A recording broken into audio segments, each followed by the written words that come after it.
অস্বস্তি। আমি যেটা দেখলাম রুদ্রদা, যে অনেকেই মানে ব্যক্তিগত আক্রমণের রাস্তাতেও হেঁটেছে। হ্যাঁ, মানে এরা সবাই অদ্ভুত রকম রাজনৈতিক লড়াই নয়, রাজনৈতিক অ্যাটাক নয়, সবাই ব্যক্তিগত, এবং সেটা তোমার নিজের ইন্ডাস্ট্রিরও অনেকে।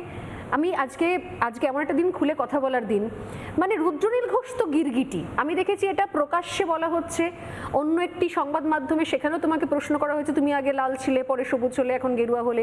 এমনকি যখন তুমি নির্বাচনের প্রচারে রয়েছো সেই সময় তো ব্যক্তিগত আক্রমণ তোমার পরিবার নিয়ে, যেগুলো তুমি বলছিলে যে মানে নস্টালজিয়ার কথা, সেগুলো আমাকে বলা হচ্ছে যে আমার যে বাড়িটা হাওড়ার, সেই বাড়িটা কি ওটা নাকি আমি বিক্রি করে দিয়েছি নির্বাচনের জন্য, নাকি ওটা আমি ভাড়া নিয়ে রয়েছি।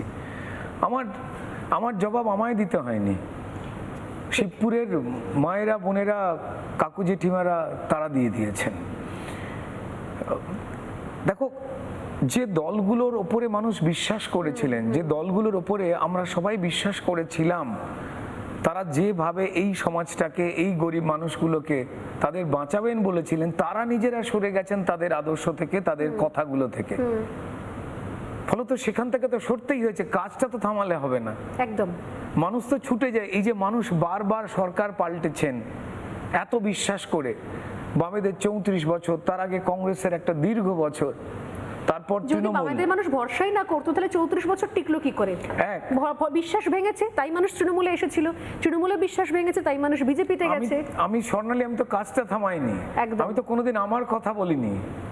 এটা মানুষ দেখেছেন, শুধু আমি নয়, এরকম অগণিত প্রচুর মানুষ রয়েছেন যাদের কাছে আজকে জয়ী বিধায়ক বলে তুলে দিয়েছেন ভারতীয় জনতা পার্টি, সেই সমস্ত মানুষকে।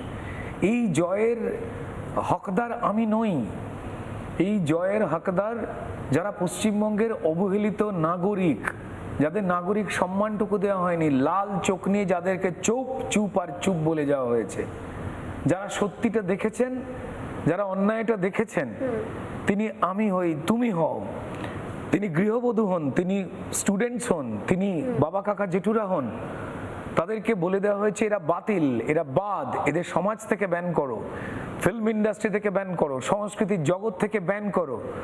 যারা এই রক্তচক্ষু আর মিথ্যা এবং তার সঙ্গে মানুষের ক্ষতি করার পরেও অহংকার নিয়ে কথা বলেছেন, ঠিক যেভাবে অহংকারী রাবণের পতন হয়েছিল ভগবান শ্রীরামচন্দ্রের হাতে, ঠিক তেমনি ভগবান শ্রীরামচন্দ্রের পথে বিশ্বাস করা মানুষজন, আমার এই সনাতন সংস্কৃতির মানুষজন, যা বসুধৈব কুটুম্বকমের কথা বলে, যা আদি, যা সত্য, যা বহমান, তাই সনাতন, সেই রাস্তাতেই আস্থা রাখলেন প্রত্যেকটি মানুষ, এবং বাকি দলগুলিকে বুঝিয়ে দিলেন যে আমাদের মিথ্যে বুঝিও না বন্ধু, বরং আয়নার সামনে দাঁড়িয়ে নিজেকে ঠিক বোঝাও, অন্তত এই দেশটাকে টুকরো করার কথা বলো না, এই দেশের অমঙ্গল যে দেশগুলো কামনা করছে তাদের হয়ে কথা বলা দেশের মাটি থেকে বলো না, তুমি নিজেকেই ছোট করছো, তুমি সনাতনকে ছোট করো না, সনাতন সবাইকে নিয়ে ভালো থাকবার কথা এমনিতেই তো বলে।